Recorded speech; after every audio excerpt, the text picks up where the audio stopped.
What's up, everybody? I'm Alex. I'm Cody. And we're here with Slow Your Roll and another episode of Celestia's Call. Will this be the last one? Do we have more? Maybe 100? Who knows? Okay, so the last thing we did, we saw Zephyrian encounter a whole bunch of interesting internal conflicts of sorts that became external conflicts. You made it to a grove that was very interesting, and there was like ley lines running through a bunch of stones and everything else, and then there was this spooky celestial lion that kind of just like came out of this ruins towards you, asked you some really deep philosophical questions, and brought you through a couple different tests, really. There was a test of courage where you ended up fighting a paladin-like character similar to your father, from your father's order kind of thing. And then you ended up also fighting a celestial being that seemed to be from the group that your mother operated under. And then you encountered this impossible task of a hydra that was like completely plate mailed skin, basically.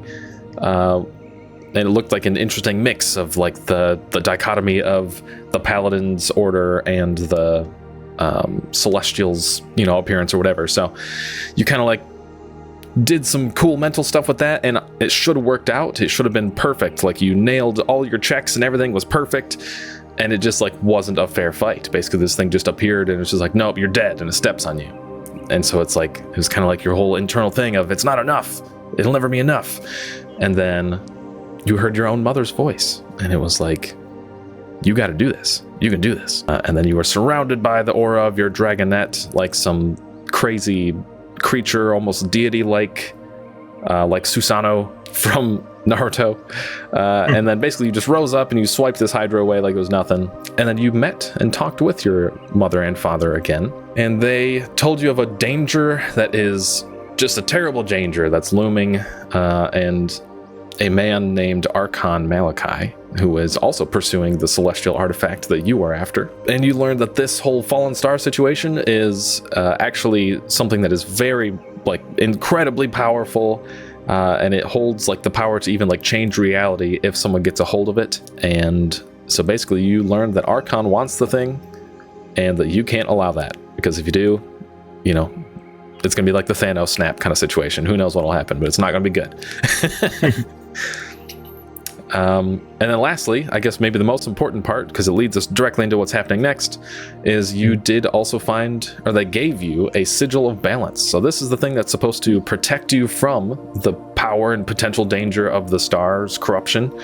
It'll let you interact with it, and it's also a symbol of the balance you've achieved within yourself. So you are, if I recall correctly, you are in the grove. The grove has calmed. There's no more like ley lines and fancy mystical lights flying everywhere. You're just alone with your dragonette and your kobold friends. Okay, yes. I was going to say, I didn't forget about them. Right, yeah, no, they are there. They are there. They didn't participate a whole lot because that was all kind of like in the mind, but they are there. And didn't that all pretty much happen in like a moment? Yeah. Oh yeah, it was like an instant. Okay.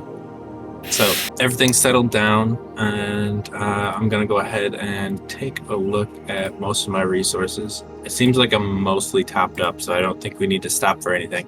I would say to the kobolds that, keeping with the honor theme, more or less, that I'm training them to be these paladins of a dragon. I'm going to say, just with determination, we have a quest, and I'm going to bring up my sigil balance. That's essentially like this thing that's pointing me in the right direction, more like a compass. Mm-hmm. So I'm going to bring up my sigil of balance and just say, we must go. And if they're curious about what just happened, I'll try to fill them in with little bits as far as like, how did you know? Yeah. Oh yeah. They're definitely confused. So yeah, they'll need it, but that's good. Yeah. I'm basically just going to be like, my father told me, mm-hmm. And then they would probably incline that I was talking about a greater power, not literally my father. Yeah. I can see that. Yeah. Especially if you sway them that way. They pretty much swoon over you at this point. So like whatever you tell them, they're pretty much behind it. So that's good. Good. Okay. And so what direction is it pointing? I'll say your little sigil does point you in the direction kind of out of the grove, and there were points where you were kind of like walking over some taller hills and stuff on the way even to the grove, so you kind of got a glimpse of the landscape as you're going, and you have an idea that where you're going is going to be probably, it looks like the star landed in probably like a little marshy area. It might take like a day's journey kind of thing, but then you'd be there. So you might there might be like one time you kind of camp out somewhere along the route, but that's generally what you're expecting. It's going to be likely a swampy area. It'll take you a day to get there. Okay. Well, good thing lizards like the swamp. Absolutely. Might as well just start heading in the right direction, just on a leisurely pace. I do want to keep in touch with these kobolds a little bit, be like, what do you want to do? Or more or less in the way of how can you help to accomplish this? And like, how do you want to help? Oh, okay, sounds good. That's pretty funny. Glimmerclaw would definitely be, again, like once you kind of fill him in on what's going on, at least a little bit, where he's like, oh, we're up against someone, like we're racing someone to this situation, you know what I mean? Glimmerclaw's all about it. He's like, I'm gonna rip him up. I can't wait. It's gonna be great, So he's kind of losing his mind. The rest of the kobolds seem a bit nervous, but they're like, well, yeah, we're in it. We're here. Okay, definitely. So Glimmerclaw's all excited, and he's just like, I'm gonna tear into people. He's like, I've been working on this thing. Check this out. And you look, and he kind of like just looks up to the sky and just shoots a little like mote of fire up into the sky. And he's like, just like, Paw! He's just like, isn't that sweet? Look, that's cool. I learned how to do that. Nice. And then I'll actually do the same thing. Yeah. Just like probably 2 or 3 times bigger. Yeah, keep trying. For sure. And he's like, okay, all right, good. But anyway, if you just kind of like head out on your way. Yeah, absolutely. I do want to point out that resets every combat, so I didn't just waste it. Nah, you're good. That one's for free anyway. No, that is nice. Mm-hmm. Okay. It's almost like DC20 fixed something. Yeah, it's like helpful narrative stuff outside of combat, but then you don't feel bad for wasting it when you're actually in combat, so that's good. Yeah, okay. So, basically, you were going to be just following the sigil. It's leading like it's literally just kind of like shooting up a small like beam of light that kind of just like protrudes towards the direction, and you're kind of just like, you're just following it. And interestingly, only you can see the beam of light. The kobolds mentioned like, how do you know where we're going, kind of thing, and it's like just you see that, so you get an idea that it shouldn't like give you away in any way, or anything like that. What's the color of the beam of light? Oh, I don't know. It's got an interesting like pinkish hue to it. Okay, pink. Yeah. Nice. I definitely wouldn't have assumed that one. I know. I like that. I know a lot of the aura from the star and like even the grove and stuff has been like a greenish blue, almost like Aurora Borealis kind of look going on. This one's this beam is like white with a little bit of like a pinkish hue. It is different. It's interesting. I like to imagine that my dragonette can see it too, because the dragonette's blue, so it's just like blue and pink mixing together along that line. Yeah, 100%. Absolutely. Okay, so you would travel along for a little while, and then eventually the land does get decently marshy, and it's like getting pretty dark. So let's have just kind of I don't know, what's the biggest thing you're looking out for? What's something that Zephyrian's thinking about as you're traveling that could end up being like a travel check? Okay. So if I was looking for like something as in items, I guess he's always looking for like, herbal supplies and things like that. He's pretty versed in alchemy, herbalism, and brewing. So basically anything that comes out of the ground he'll be able to use. But if he was looking for like danger, basically, I'd be looking for the occultism or religion of the groups that have been following me essentially for life. Okay. So those are the signs I'm always, in a way, looking for while I'm traveling. But, if there's a fire ahead, I will definitely notice. Okay, cool. I'm actually going to have you make a couple different checks here, and we'll see. We'll just see what happens dependent on those checks. So, sure. Let's do a nature check first off. Okay. For your gathering stuff, and let's just see. Absolutely. My nature. Funny enough, that's the one knowledge skill that I didn't click for a +5. Probably should have. All right, where's the dice? There we go. Just straight roll. Oh. And okay. That looked pretty good. Yeah. Natural 20. Okay. I actually turned off my 3D dice too, so I'm only going by whatever the chat thing says.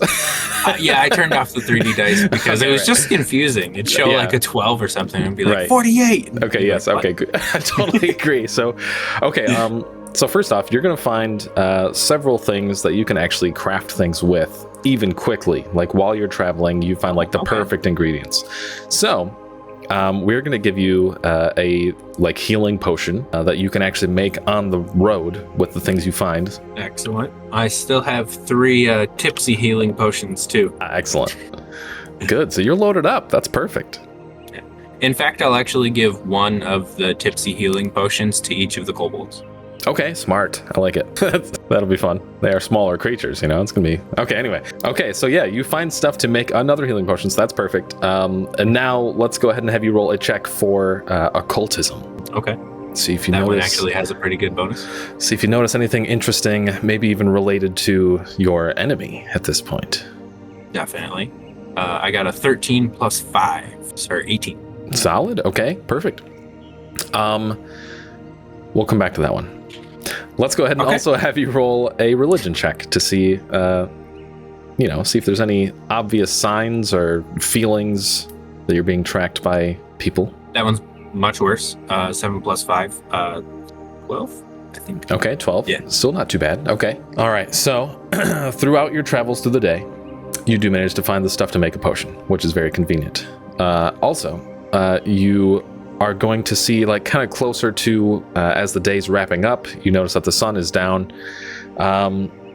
There is one thing that just is a little weird and seems to kind of stick out to you, and it's the fact that, like, every little while that you like stop moving for a second and then keep going or whatever, like anytime you change your pace, you realize that you're hearing a bird of some kind that is like not, it's like you hear a bird like taking off from branches, and it's like eventually you realize that it coincides very closely to like your pace, and it's a little bit disconcerting. So yeah, you notice this large crow that's just hanging out in the branches, and it seems to be kind of following you weirdly. This is relevant to your occultism check. So what do you do with that? Relevant to the occultism check. I try to take notice of the crow, but I don't want to like alert that I've noticed the crow. Okay, sure, yeah. No, I don't want it to notice that I noticed it. Yeah, you don't want to be like, hey guys, look, a crow. Right, I get you. Yeah, but in many ways I am going to exactly do that. Okay. I can telepathically talk to people as the Scion. You are right. The Scion, we're using the Scion from like 0.5 technically of the alpha. So if anyone wants to use the Scion, that was the last version that was a thing. Yes. And it is still included in the alpha if you want to check it out too. It's not like cut out. You could just go check it out. It's just in the back. Right. Yes, exactly. It's just not a class that we kind of like kept making sure was like extremely balanced with the rest of the classes and fleshing out stuff like that.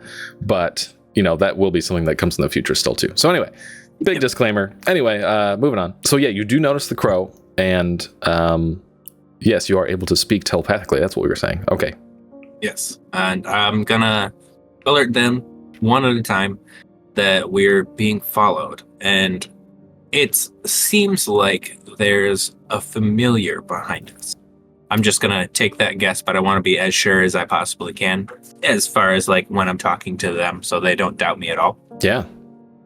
So I'm going to, in a way, alert them to the crow, tell them not to look at it, but we are going to make a plan to take it off of our trail in a way. You know what I mean? Like we're all gonna split up and do something because it's starting to get dark, right? We're getting to the point where it's like, or are we just kind of on our travels in the middle of the day? It is starting to get dark for sure. I think that maybe like the reason that you're even noticing the crow is because like nature around you in general is quieting down a little bit, and that seems to, you know what I mean? So it is getting darker. Okay, definitely. So it's just going to look like we're getting ready for the night. We're all going to split off in a different direction, looking for wood, trying to set up the camp. And we want to keep an eye on the crow. Whoever the crow is keeping an eye on, somebody is going to just go kill that crow. Like, as long as it's not keeping an eye on them. Okay. So, like, as long as it's not following you, your new job is to kill the crow. Okay, so if it's not, okay, so the person it's not following, someone else is going to split off, kind of like do like a stealthy flank my job and just, okay, Yep. okay, got it. Good plan. I like that. Okay. Yep. So break. Let's get camp together, everybody. Yeah, right. Perfect. Okay, this will be fun. Let's have you roll a d4. And basically all that matters is that you're number 1 and Glimmerclaw's 4. Okay. I rolled a 3. Okay. All right, cool. All right. So, and did you intend to actually split completely off? Like, all separately? Okay, cool. So, yeah, everyone went in a different direction. So that way, we're all looking for firewood or something, but within earshot. Okay. Sounds good. So, Ol Soot Snout, right? Ol Soot Snout seems to be the one that the crow follows. As you kind of like split off, you notice that the crow, it like almost, I guess if you're paying attention or if you would have noticed, like maybe the crow even like kind of hesitates and just sits there for a second, and then it just kind of picks one at random, and it seems to be Soot Snout. So Soot Snout's looking around, he's like finding some wood and stuff. I wonder if like, I don't know, what would Soot Snout do? I don't know. Okay, so you just noticed that the crow is following Soot Snout, and he's kind of off doing his own thing, looking for firewood or whatever. So now what do you do as you have a moment of being hopefully not tracked? Well, since me and the other two's mission is now to essentially kill the crow, I would hope that the other two are, in a way, moving up the tree or trying to get into a position to get it. But depending on how far the crow is away, I might be able to just like hold it there, stop it. Yeah, I like it.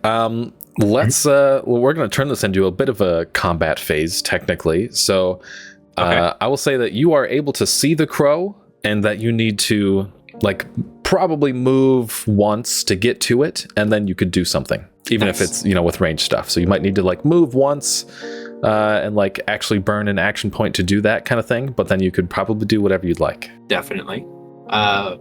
So obviously going to move into a position to get to the crow, burning one action point. And the second one, I want to grapple it. Okay. Just like essentially hold it right in place. Okay, awesome. All right, so this will be fun. So you move once. I'm also going to have you make a quick stealth check, and then we'll have you roll a check for that too, and we'll see how this goes. Switching over here. -1. 16. Hey, okay, that's pretty good. Okay, so you do, as far as you can tell, you do manage to get up to it, and you're like, sneakily or whatever, and it's like just a couple trees away. You see it in the distance, and you're like right there. You can get it. So go ahead and, I mean, really, the thing's not noticing you. So that's kind of like what the stealth check did for you anyway. So, so you are able to grapple this thing. And basically when you do, there's just like a loud, like this crow has no idea what's going on. So there's just like a loud squawk, and you see it kind of like contort up a little bit. And it's just kind of like looking around, trying to see what's going on. And then it actually like sees you kind of like, holding it there. So now what? Well, I would have grappled it and then did a Psybolt to make it explode with my final 2 APs. All right, perfect. And the manner of the explosion of this creature does indeed confirm that it's not a normal crow. So what happens is like you kind of like, launch this psionic energy at this thing while it's grappled, and it just like poofs into like this weird purpley black mist instead of, what a crow would normally poof into. So your suspicions were confirmed that you were being tracked by likely someone's familiar or some other entity. It's that, like that. Well, now that that's taken care of, I'm going to tell everybody to get back into position, and we have to move at least about a mile away. Okay. At least, Smart. Okay, good job. Cool. But I'm actually going to use any of the firewood that was gathered and make a little piddly fire, light it, and leave. Dang, so smart. Okay, cool. That sounds good. So you do exactly that. And Glimmerclaw's all excited, and he's like, wait, let me try this. When you get it all kind of stacked up, and he's just like, spits on it, a little fire, little mote of fire. And it's like just enough for it to like, continue burning. So he's all excited about that. So, but anyway, once your fire is started, just a little piddly fire, you do manage to set up your little diversion there and move a bit further. And now it is at the point that it is truly nighttime, and it's also getting pretty wet. Like you find a lot of areas, like you have to kind of find lumps of grass that, you know, keep the water held in instead of it just being like loose water everywhere. Okay. What are the trees and other things looking like?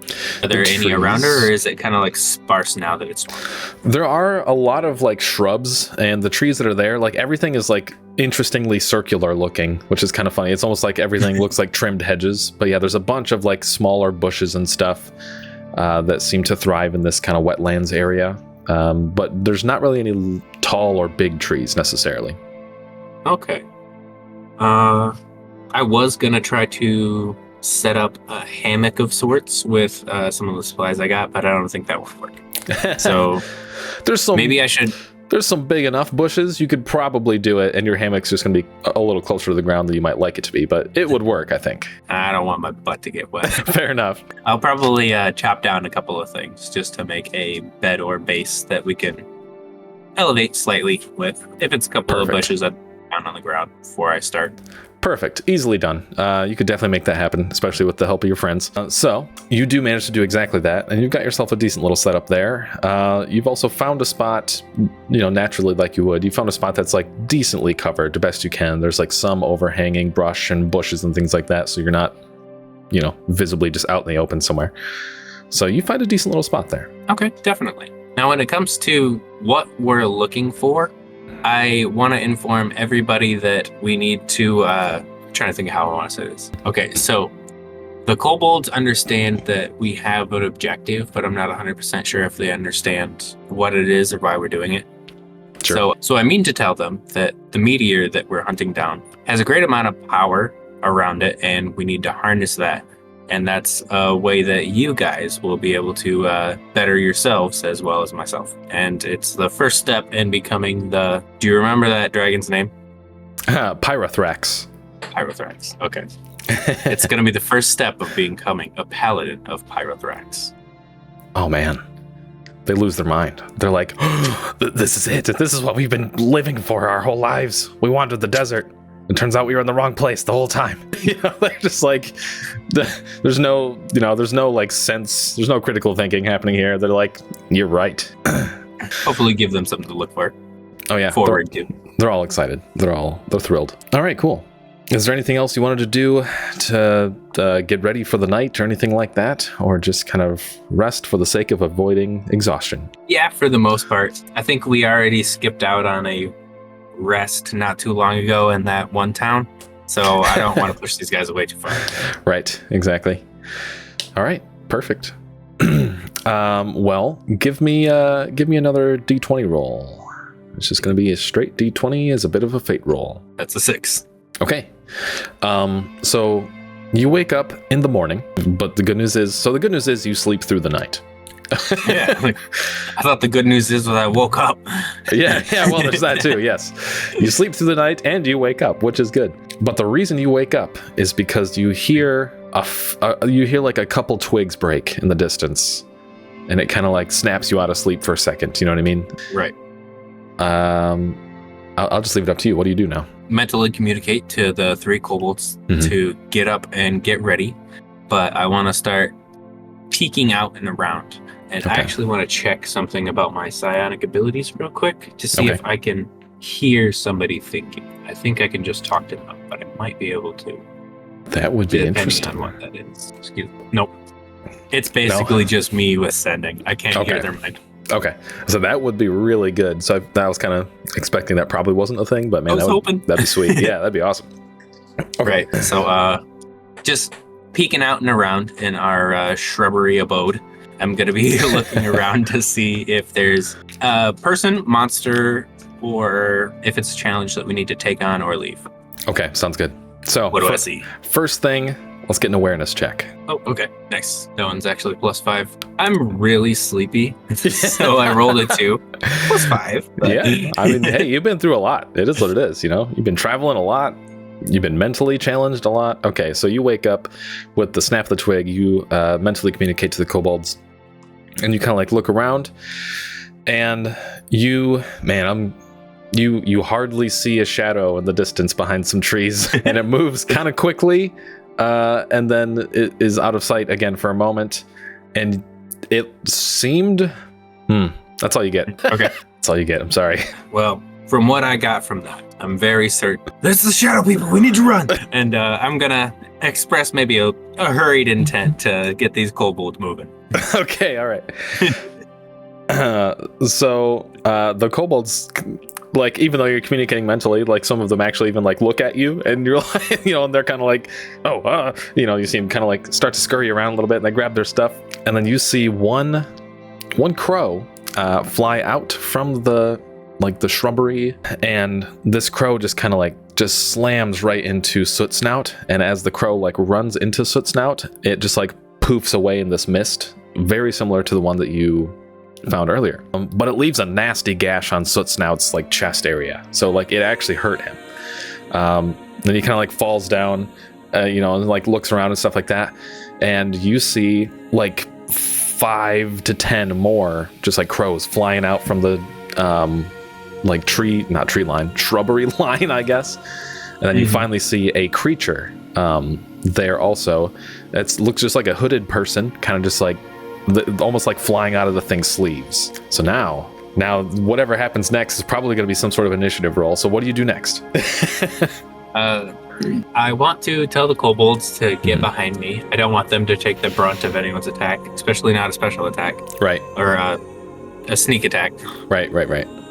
So I tell them to get behind me, and I do want to do Zephyrian's classic.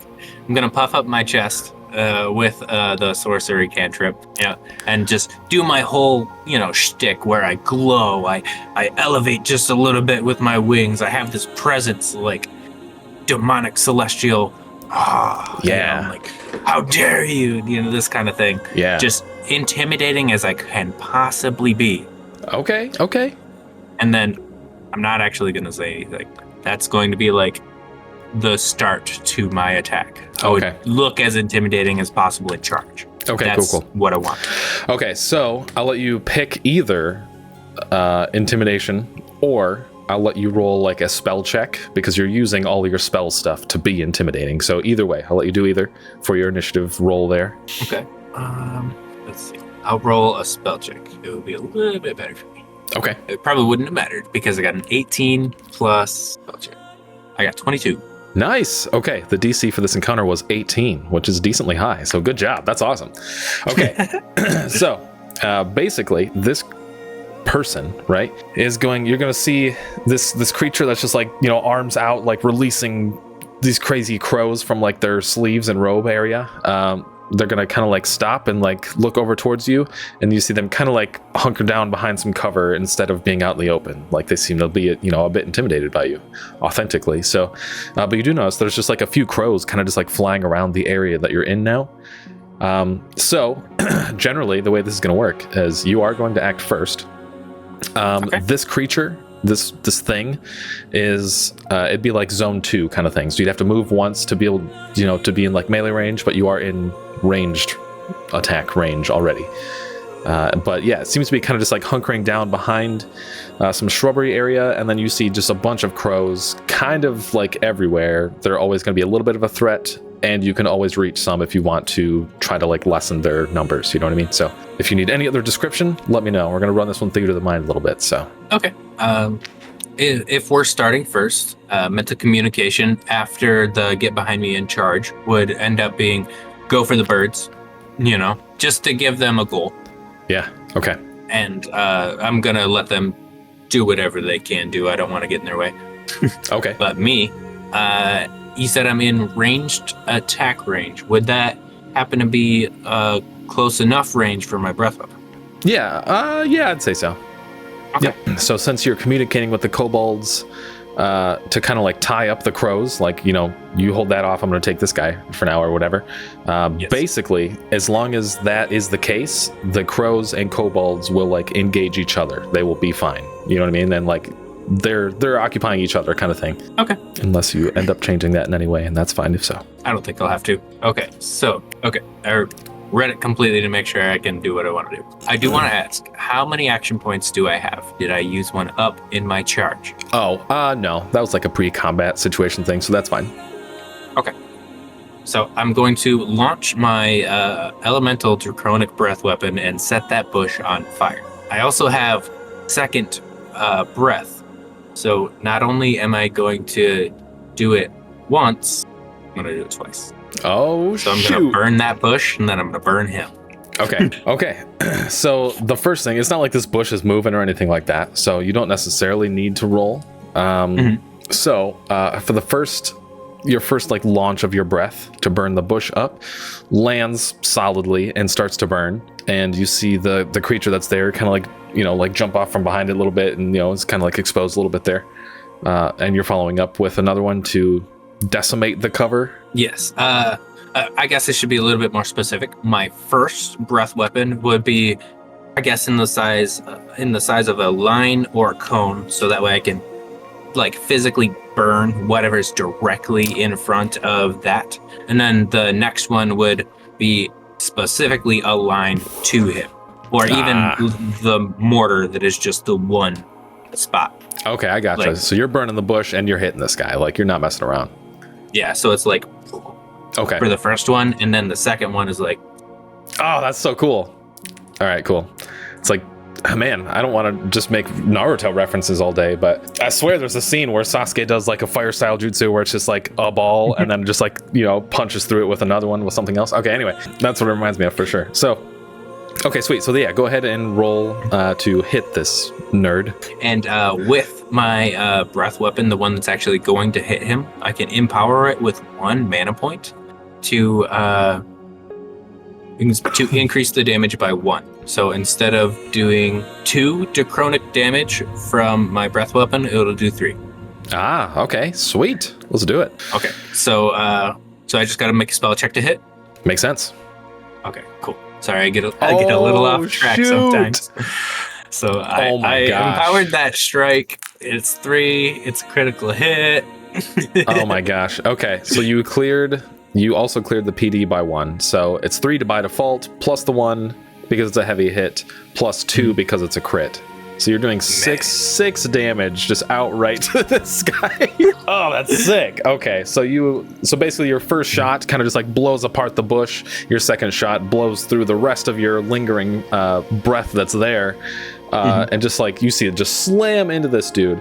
And then quickly, like the guy is hit, and you can see that he feels it, and it's a big hit, like it's huge.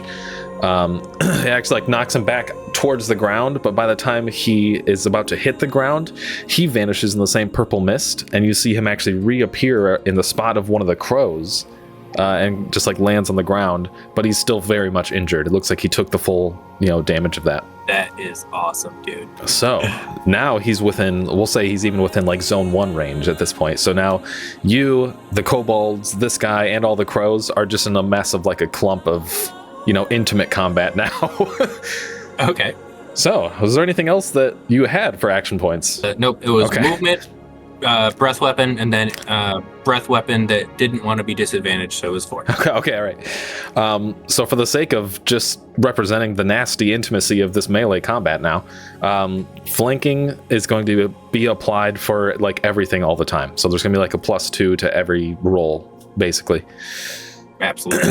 So everyone's going to hit more often and harder, most likely. Okay, so yeah, this guy just kind of like appears in melee combat there. Everything's just be like a gross slugfest for a second, potentially anyway. So with your turn wrapped up, do you want the kobolds to still kind of just like engage with the crows so that they're not an issue for the most part? Yeah. It'll kind of like wrap up the crows and the kobolds' actions, just kind of keep them separate. Yeah, I think that'd be fine. But now that I know the crows are a means of teleportation, I don't want them to fight the closest crows. I want them to fight any crows that are running away. Okay, I gotcha. And similarly, this robed person that you're fighting seems to be heavily focused on you, and almost like not even paying attention to what's happening with the kobolds anyway. So that seems to be how this is going so far. Okay, but he is going to kind of like take his, turn now. So basically, they're kind of in melee combat with you. He is going to kind of like take a bit of a step back, and you see that he just like puts his hands up to the sky and just kind of like, you see a bunch of crows like fly out of his sleeves and just like go directly up in the air and then kind of just like javelin dive bomb you, and you have to kind of like swat them off. So I'm gonna have him roll to see how he's hitting you. Okay, 18 against actually it's going to be against your mental defense, which is interesting. Which is better. My mental defense is 15. Okay, so it's just a hit. Okay. Yes. So as these crows are kind of like slamming into you, you realize that they're not like physically there, and it's really weird that they're like, I don't know, they seem to hardly interact. Like you hardly feel the air of like their wings beating around you. So they're like hardly physically there. It's really interesting. Like an illusion come to life. It only hurts me if I believe it in a way. A little bit, yeah. But you swear they're a little bit real. Like it's almost like they're half illusion, half like conjured. It's a weird situation. But the impact of them that's like hurts is like a mental thing, and you can kind of gauge that because of your psionic abilities. You know, you can kind of like realize that's what's happening. But yeah, basically just like a few crows from the sky just kind of like slam into you and kind of like, you know, explode and cut you up a little bit. And as far as you can tell, that's like real stuff as it's happening. It's really weird. So so he's gonna do that, and then you're gonna notice damage. Oh, sorry, just 2.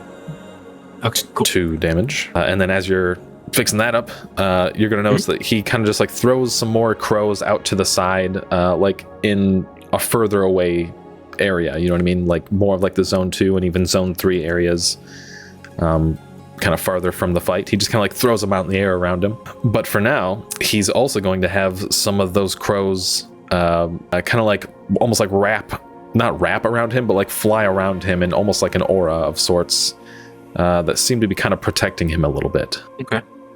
But that's it for his turn. And the crows and kobolds are kind of disengaging. You know, they're doing their own thing. So. Yeah, they have their orders to go after the farthest ones. And in particular, are they making any progress? Like at the beginning, they said there was like 6 or 7-ish crows. Yeah. Are they currently eliminating crows, and the crows are coming back as fast as they're eliminating them, or are the crows becoming more numerous? I would say that they would have managed. I'm gonna have the crows. So your kobolds are going to have managed to actually swipe at all of the crows that were initially there. So like they are going to wipe them out, but I'm going to have the crows attack to see if they actually got any like hits on the kobolds while that happened. Okay. Yikes. Okay, that was an 18. So we're going to distribute 3 damage, just like between really wherever you would rather it land among the kobolds. Just 1 each, really. Okay, yeah. I think they're all more or less resilient. Glimmer might be like slightly better as far as like fighting goes, but that's about it. Yeah, because I mean 18 hits, right? Their PD's lower than that, I think. It'd be MD sure technically. So yeah. Yeah. So we'll just do 3. We'll do 3 damage, parsed between them, however you prefer. So, but they do manage to kind of like, you know, through taking that damage, they swipe away all the crows that were there initially in like zone 1. So now really the only crows are in like zone 2 and zone 3, where the kobolds would kind of like move further away from you two as you're kind of duking it out, to kind of swipe at some of those now. Okay. So it brings it back to you. What are you doing as you're now kind of like face to face with this guy? I haven't really described him at all yet. So this is generally as you're looking at this person, now you're like actually close to them. He's not hiding in the shadows anymore or whatever. Right. He's wearing He's wearing very. He's wearing very shadowy garb. Regardless, though, he seems like the sneaky cultish type of sorts. But he also, like, his robes and stuff have like almost like militaristic looking, like a collar. His hood that he's wearing has even like almost like a hat like shape to it. And you notice several gems and things hanging off of his robe that are just like astronomy like aesthetics. I don't know. It's a little weird, a little funky. I like it though. Definitely gonna take it. So to begin my turn, I kind of threw, recklessness to the wind here, and forgot the thing that I should always start with, which is Fire Shield. So I'm gonna go ahead and throw that up. It costs 2 AP and 1 MP, so that's my 1 MP for the turn. Okay. And For 1 hour, a protective magical force surrounds you, manifesting in spectral flames. Covers you and your gear, emits light within a radius of 2 spaces, and it's a DC15 spell check. On a success, I get 3 temporary hit points, and for each 5 above it, I get +1 temporary hit points. Okay, nice. Let's get it. And also, any creature that comes into melee contact with me takes 1 fire damage. Okay, gotcha. All right. Let's see if I can get that 15 spell check. 11 plus 4 for the spell check. 15. I got it right on. There we go. Nice. Let them know that 3 temporary hit points to help out. And you said we're essentially in melee combat range, right? Yes. Okay. So now that I've used 2 AP and 1 MP, I'm basically just gonna charge him with my trident. Oh, cool. Okay. And this may end up being like the first time I use my trident. I don't really remember. It might be.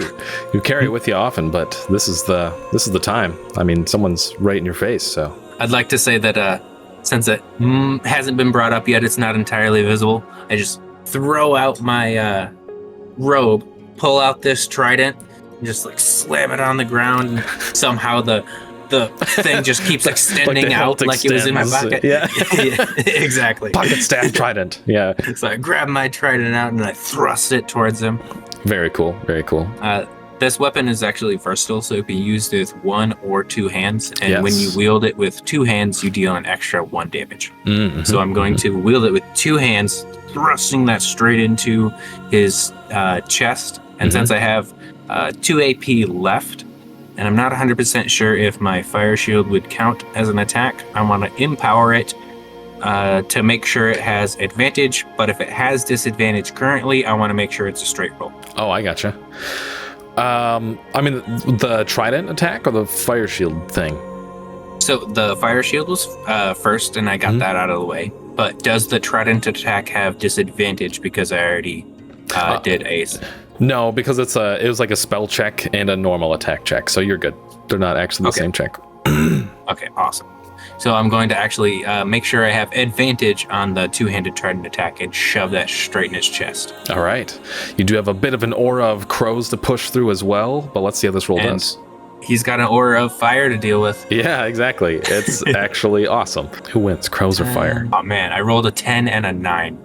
So much for advantage there. But we got 10 plus 4, 14. Ah, okay. For physical defense. Okay, so you push the trident through, and you watch. It's crazy how the points of your trident jam through. Like you feel the resistance, like jamming through the crows, and you watch as you stab through, like you literally can't push through it, and you kind of like pull back the trident, and there's like 4 or 5 crows just like skewered on the tips of your trident that kind of just like poof into mist and go away. Unfortunately, that one's a miss. Dang, that sucks.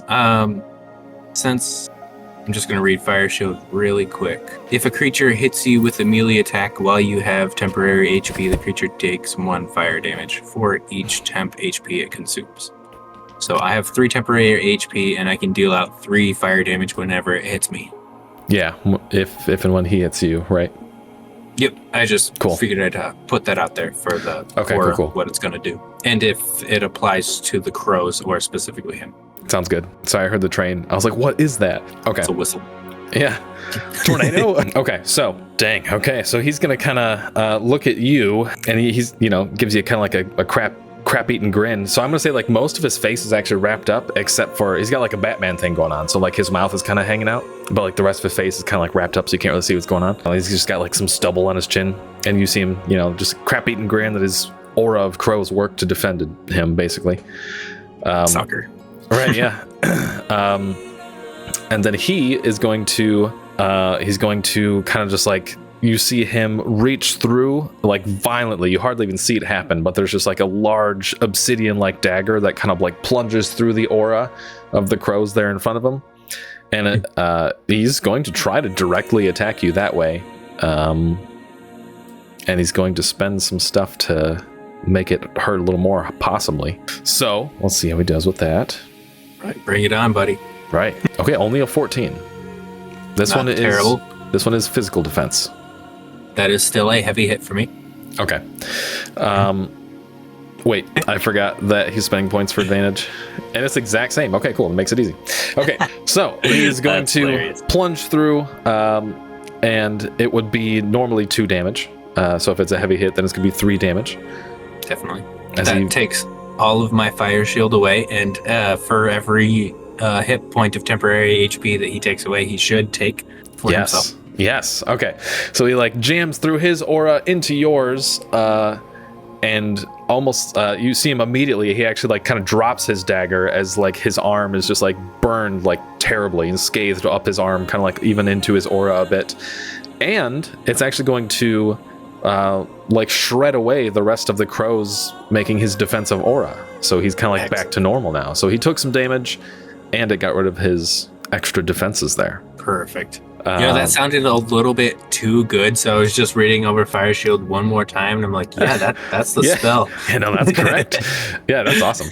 And for his last action, he's going to actually poof away into one of the Zone 2 crows a bit further away. So now he's kind of just abandoning the fight, almost, it seems. It looks like he might be trying to retreat. So basically, now he's just not within melee range, so you could still hit him with range stuff, or you'd have to move once to get to him, kind of thing. Okay. That was his turn. He's done, and now it's back to my turn. Correct. Okay. Again, I'm gonna do mental commands pretty much every round to the kobolds to try to like keep them up to date with what the goal of the battle is. Mm-hmm. So this mental command is gonna be get them. Okay, cool. And so all of the kobolds' objective is now to attack the person. Perfect. Okay, cool. And okay, awesome. So they're gonna kind of like swap their. Do you want that to happen right now, before your turn, or after your turn? Not really. It'll be Okay. like the start of my turn. Okay. I'm more or less just trying to make sure that they know what they're supposed to do when I'm done. Okay, sounds good. So that would technically leave them for this round to still kind of like duke it out with the crows. And this time, I'm gonna have you roll an attack for Glimmerclaw, and that'll kind of like encompass how they do dispatching the crows that are kind of around the air now. Absolutely. Glimmerclaw didn't do that hot. He got a 5. Okay, I'm gonna say that they do still take some out, but there are still some crows around the area. Okay. And this time, oh my gosh. Okay, but for that round, they are more spread out, so it's gonna be less brutal. So we'll say, what is Glimmerclaw's physical defense? Glimmerclaw's physical defense. It was not high at all. I believe it's just 11. 10. 10. Okay, so it's technically a heavy hit. Okay, so basically, as they're dispatching the crows, they are going to share another 3 damage. However, you prefer that they share it. That's fine. I think they should all still be able to take 1 more damage each. Okay, cool, good. But it looks like the fight in one way or another may be wrapping up soon anyway, based on this guy's whole demeanor, and he's like pretty messed up. You're seeing like, spots of blood here and there, big gashes in his clothing and everything else, and maybe even like an effort to retreat perhaps or something. So Definitely. now, And also, I might also mention that at the beginning of the fight, they all have a tipsy potion. So if their life is ever actually in danger, that's what they should use to rely on, not for me to save them. okay, yep, absolutely. Okay, your turn again. What do you do? So I'm assuming this guy doesn't really have that much gas left in him, and I need to talk to him. So how far away would you say this guy is? Ooh. Less than 15 spaces, maybe? It'd probably be 1 more step than that kind of thing. So it'd be like you'd have to spend an action to move to get that close, kind of thing. Okay. He intentionally set himself up to try to be away from you a bit, so 1 move would get you within that range for sure. So I'm trying to cast sleep on him. Okay. I just want him to fall asleep. Okay. That makes sense. If he's more than 15 spaces away, then I'm going to get 15 spaces within him. Sounds good. Easy to do, 1 action point. And before I do actually make this attack, would you clarify just real quick, most of the crows are gone around his aura, or all of the crows are gone around his aura? Around his aura, he has no more aura. No more crows flying like in a protective way around him anymore. Okay, perfect. Then I'm going to cast Sleep, which is 2 AP and 1 MP, and this spell sends creatures into a magical slumber. You attempt to force creatures within 4 spaces of a point you choose within range to fall asleep into a magical sleep. Make a DC 10 spell check, and on a success, you get 10 HP worth of sleepy creatures. okay, I gotcha. Okay, right. That should be easy. And I will say that it seems like he chose one of the crows that were like pretty far out and like, tried to be away. So like it's relatively easy to just get him in this. Okay, good. My spell check was 9 plus 4, 13, and I only needed a 10. So I got 10 HP of his for a sleepy sleep. Okay. So you notice right away, you see him kind of like, so he poofs out to that crow and you see him kind of like almost turn around. He starts like looking for cover, or like where to run. And like the second he takes a step, he just like face plants, it's just like, that's exactly what I wanted to see. And I will also say that as he does that, all of the other crows that are flying around all kind of just like, just like they're gone. Nice.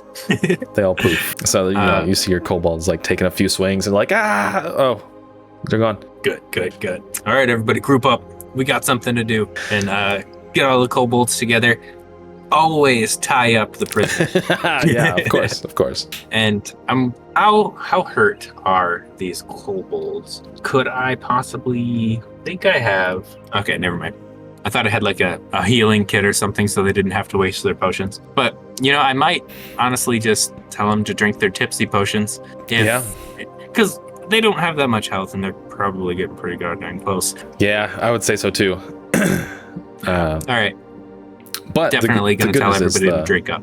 The tipsy potions will both be enough to heal them completely and make them decently drunk. That's what we're looking for. Yeah, so they're like, okay, here we go, down it. And it's like silly how like magically drunk they are. Like they're just immediately drunk. But also they immediately feel good and they're healed and they're like, wow, this is great, Perfect. On the person that I've tied up, and we do actually have a destination point with the sigil. It's going to point us in the right direction. So he's going to be tied up with a couple of ropes, and I'm just going to move in the right direction, and the kobolds are going to pull him. Okay, so I know that sleep doesn't last that long. I think it's only like a few minutes or something like that, right? Yes. Okay, so he's definitely beat up. So like, I'm not telling you necessarily to worry, just making sure you're aware that he will wake up before long, like maybe even about the time that you're done tying him up and get him all set.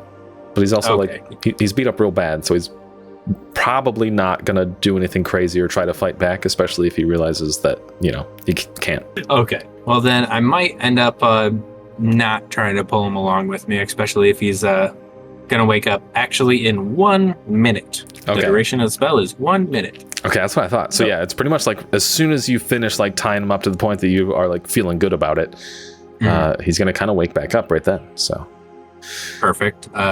If I have enough time, I would like to bind his eyes. Okay. Yeah, I'm sure we can make that happen. Just like 2 or 3 lengths of the rope across it. If I have like, I don't know, some tissue, I'll put it there. Right, yeah. Really anything. Cloth, a bag, whatever. Yeah, so I'm hoping that me binding his eyes is going to stop him from teleporting. He may be able to just throw out a crow and feel where they're at and go there, but I'm hoping that line of sight is required. Okay, yeah. That makes sense. And, well, if he's waking up, my foot's probably on him. I agree. So you hear, he kind of just like, he last he knew, he was just like trying to run away. And so he's going to wake up and he's just kind of like his head like jolts up for a second and he can't see anything. So he's kind of just like moving his head around. And he kind of just like, I imagine you speak Draconic, right? Yes. Okay. He's kind of just going to like blurt out some, profanities at you in Draconic for a second. And then he's just like really quiet. Did the kobolds understand it too? Yeah, I would say so. Good. And look at the kobolds and be like, never repeat what he just said. And they're just like, yeah, okay. And in my best Batman impression, who said you? Basically, he's just going to be like, it's like, I will never speak to you. I'll never tell you anything. Dang it, I hope that's not being recorded. My phone's getting a bunch of notifications right now. How do I silence this? Stop. Turn off. Okay, we're good. All right. Sorry. Carry on. There you go. So yeah, basically he's just like, I will never tell you anything. Right. I might try to intimidate again and just activate my sorcery, which has all of the aura-ness about it, making myself glow, have my booming voice, and I'll not ask again who sent you. Okay, go ahead. And like my one claw or whatever, like that's just like slowly getting like closer and closer to his heart on his chest, like the pressure, you know. Okay, all right. Go ahead and roll. Oh boy, let's have you roll another. It's going to be intimidation, but we'll use maybe like an attack check technically. I mean, it's the same thing for the spell check, attack check. Yeah, it's perfect. It'd be one of those two kind of things. So sadly, only a 10 this time. Okay, so I mean, you feel like you're doing pretty good, but this guy seems very like adamantly hardened, and he's just like he'll say like a couple more, draconic icky words at you, but basically he's just like, you might as well just kill me, Don't tell me what I was already going to do. And I really want to press this guy more, but I don't really feel like he's gonna give me what I want. Yeah. So, time to hook him up, guys. Hopefully he can't see. Hopefully he can't teleport. We're just dragging this dude with us. Okay. And he's now this liability in a way, but he's going to swivel along in the ground while the kobolds drag him along. Okay. And he puts up no fight. He's just like, okay, this is how it's going to be. Actually, he'll specifically be like, he'll say something along the lines of you being like a fool. Just call you out and just be like, you're a fool. You're silly. Whatever. It's a silly head. Other than that, no fight whatsoever. And he's just like, grunting every now and then, but that's it. So you are able to, it is a beautiful morning now that the fight is done. There's one, you can actually glean that it's like different, but there's one like normal crow that makes a noise like in the distance. Excuse me. There's one normal crow that makes a noise in the distance, and like all of your kobolds kind of just like freak out. And they're like looking around. Oh no, 100% me too. I was like, yeah. So you just you just blow up this normal crow basically. It's like, oh okay, seems safe, seems good, and you're able to actually travel further. Lugging this guy around with you. Very nice. And it is not long before the paths that you're walking are like, it's difficult to find anywhere where you're not at least ankle deep in some muck and water and stuff like that. And there's finally this area that kind of like opens up a little bit, and you see there's a river. It's like actually a functional river. Seems to be maybe drawing some of the water from the land into the river instead, a little bit smoother draining area with some trails, and there's even like some old wood paths that have been built over some of the river and stuff like that. And you can see like a tent and a couple shacks in the distance. And one go ahead. No, I'm sorry. I was going to say, does it look lived in? But if you're still going. It does a little bit, though. It's a good question. Right about then, you're noticing that there's this real hillbilly-looking dude sitting out front of this like shack. And you kind of notice him first. And then you notice this weird like pink like mist kind of like coming off of a hole in front of this hillbilly-looking dude. And he sees you from way off. And he's just like, oh, howdy. How you doing? Gotta love the yokels. Hey, friend, you call these parts home? He's like, well, yeah, that's the only place I ever lived in my whole life. And he's got like this big straw hat. It's like huge. And this like, the buckwheat situation coming out of the teeth, like full on hillbilly, wife beater, tank top that is. And he's just kind of like, he's like, yeah, it's the only place I ever called home in my whole life. How about you? I've never seen anybody else out here in a real long time. Well, that's something we got real different about us. I ain't never really called no place home, but it does look like things been a little bit strange around here lately.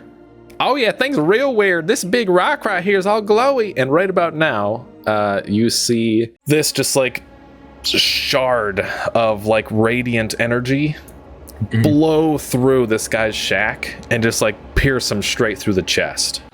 and he just like drops down to the ground, and you see this like haunting image of this character, and you just like see the evil on this guy, right? And he's got a group of like several more robed wearing people behind him that look a lot like the guy you're carrying with you, and they're like standing, you know, not too far from that situation, and you see them in the distance, and this crater with this pink mist is coming off pretty much right in the middle of you and them. And you venture to guess this sure is probably Mr. Malachai, and I think we have to end it right there. That makes sense. Yeah, I think that's got to be it for this one. It's the setup and the reveal. All right. I definitely yell out, Malachai!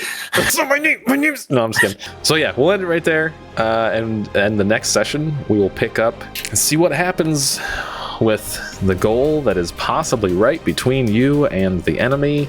And it's just, it's right there. And we'll see what happens. I gotta ask, before that guy died, did he care at all that I had a hostage? No. Oh, no, it definitely didn't seem like it. It seemed real normal to him. And it's pretty funny, too, because he was, like, yelling at you, like, a ways off, like, 100 feet away, you know? He's like, oh, hi! You know? So, right. Well, that's the swamp, you know? Yeah. Yep. So, thanks so much for watching, everybody. If you liked our adventure through DC20 so far, make sure to check out the description down below. You can check out the Kickstarter or jump in the Discord, too. You might get a couple of sneak peeks. But until next time, everybody, we'll see you all later. See ya. Perfect. Yeah. All right.